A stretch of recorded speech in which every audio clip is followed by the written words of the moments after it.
আসসালামু আলাইকুম বন্ধুরা। আজ একটা কথা বলবো। বলুন তো, সবচেয়ে কাছের বন্ধুকে? আমরা অনেক সময় মনে করি বন্ধু মানেই সেই যে আমাদের কষ্টের সময়ে পাশে থাকে। কিন্তু বাস্তবে যখন সবাই দূরে সরে যায়, তখন একমাত্র একজনই থাকেন, তিনি হলেন আল্লাহ। বন্ধুরা, মানুষ ভুলে যায়, মানুষ বদলে যায়, কিন্তু আল্লাহ কখনো ভুলে যান না। তিনি সব জানেন। তোমার চোখের পানি, তোমার কষ্ট, তোমার নিঃশব্দ দোয়া, সব কিছুই তার কাছে পৌঁছে যায়। আল্লাহ বলেন, আমি তোমার রগের চেয়েও বেশি কাছাকাছি। সূরা কাফ, আয়াত 16। যখন মন ভেঙে যায়, তখন কারো কাছে নয়, আল্লাহ কাছে যাও। তোমার দুঃখ, তোমার ভয়, তোমার কষ্ট, সব কিছু বলো তাকে।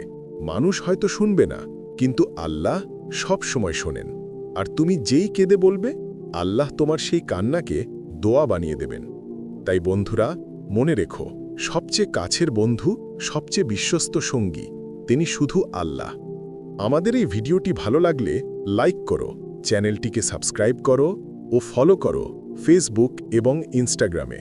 আর দ্বীনি বার্তা ছড়িয়ে দিতে শেয়ার করো। আসসালামু আলাইকুম।